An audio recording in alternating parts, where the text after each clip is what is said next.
First of all, I was blessed to be born from a mother who was formerly a nun. And she decided she had some questions that were unanswered. So she decided to leave the convent. She used to teach 50 students, 50 girls in the convent, and I have pictures of them, which really impressed me.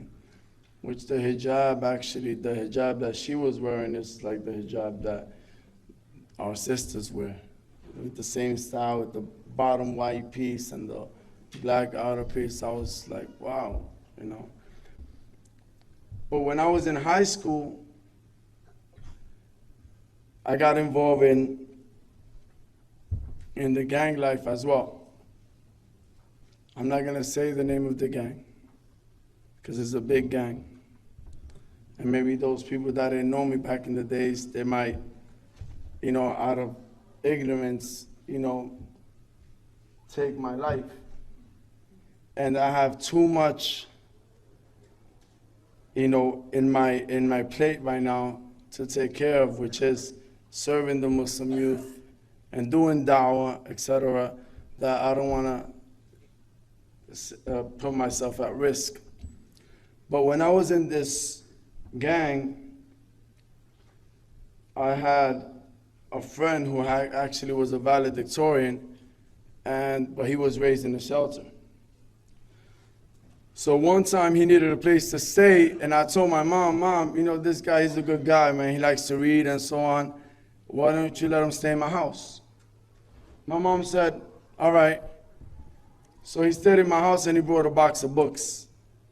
And in this box of books, I saw the autobiography of Malcolm X. So when I was involved in this with this brother, you know, this friend of mine, or this brother from the gang, we went to a library. And as we got the maximum amount of books that we could check out, we walking out and we came across the Qur'an, right? And my friend said, oh man, I want to read the Qur'an, but I can't check it out. I already checked out the books and so on. So he's like, I'm like, you know what? You want it? I'll take it, sorry. So I'll take it. So it wasn't a pocket Qur'an. Just let me make it clear. It's just I had some skills. So I end up taking the big Abdullah Yusuf Ali with the Arabic, English, and commentary.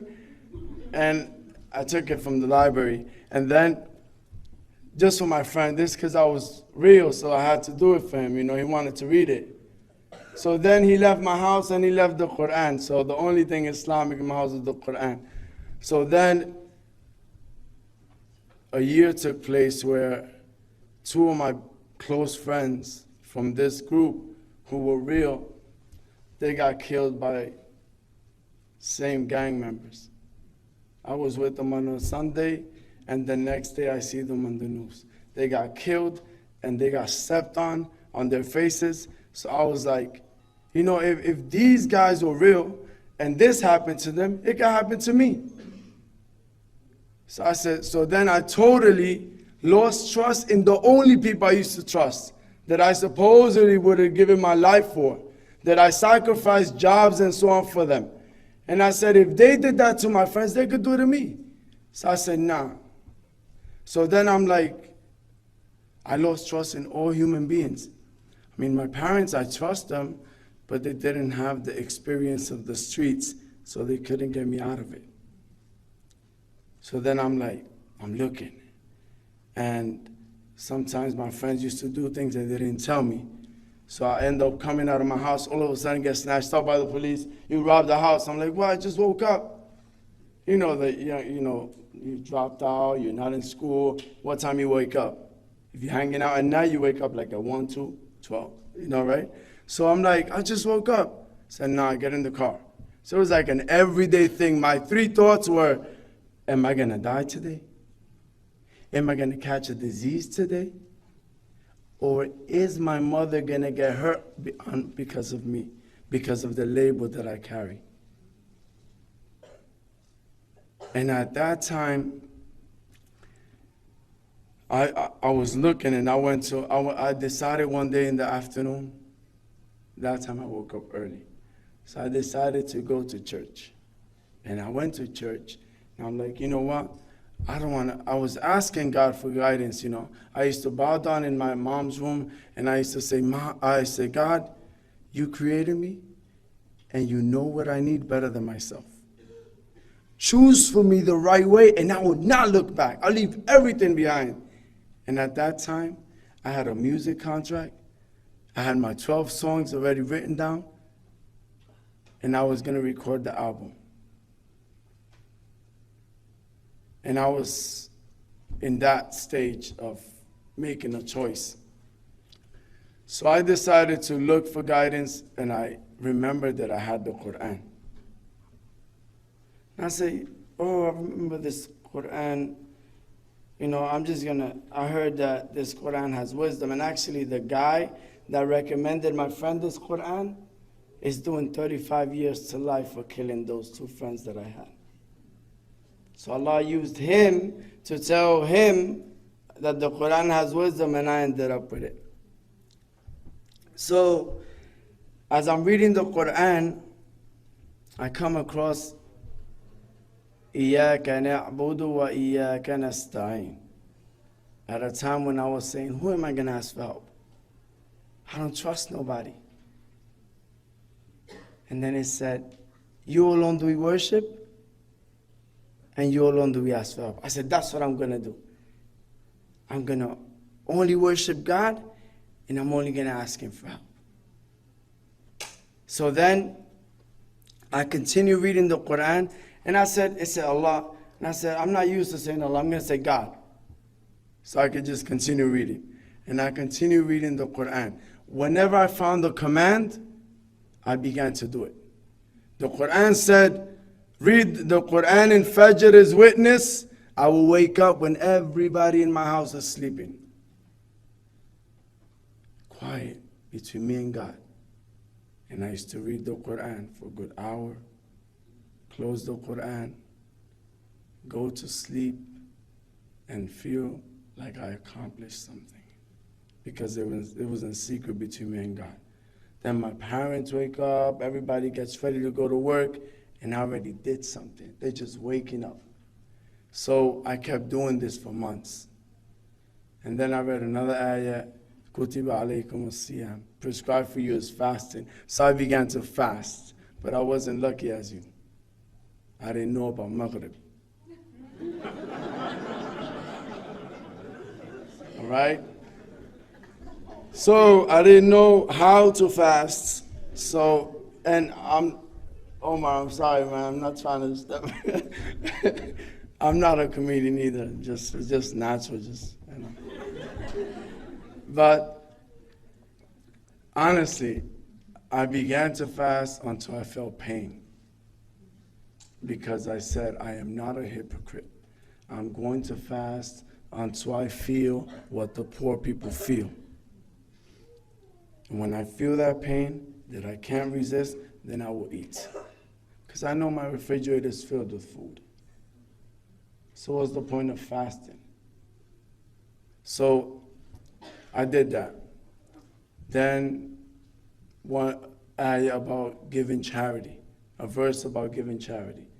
So I actually used to rock DKNY. And I decided one day to give away all my, more than $3,000 worth of clothes, all DKNY. I put in bags. And my mom was like, what are you doing? I said, I'm going to give it in charity. She's like, what? I'm like, yeah. And I wasn't taking no advice. I was just, the Qur'an said, give charity, sacrifice that which you love. And I was just doing it. So I grabbed these bags and I went to the nearby shelter and I put it in front of the door.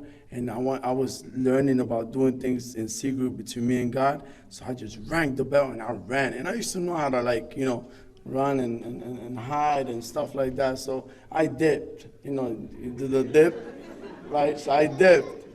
And alhamdulillah, but the feeling that I got when I'm walking home was amazing. Was amazing. So after 9 months of reading the Qur'an and practicing everything that I read in it with the commentary, I said to myself, I'm Muslim.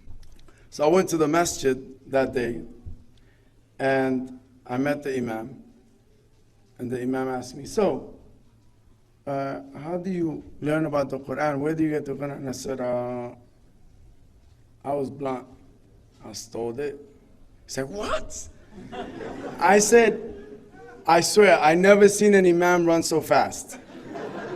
He said, you gotta give it back. I said, I'll give it back unless I get the same copy. He said, this was my only friend. You think I'm gonna give it back? This is the one that helped me get rid of my addiction to alcohol. This is the one that helped me learn how to be patient when I didn't have patience. This is the one that only gave me good advice. You think I'm going to give it back? Give me the same copy and I'll give it back. And if I don't get the same copy, then I'll buy this one. So then he ran in the library and he said, is this one, this one, this one? And I said, yes, this one. And then he gave me the same copy. So, alhamdulillah, in the process of learning about Islam and going to the mosque, I began going home in the morning after Fajr.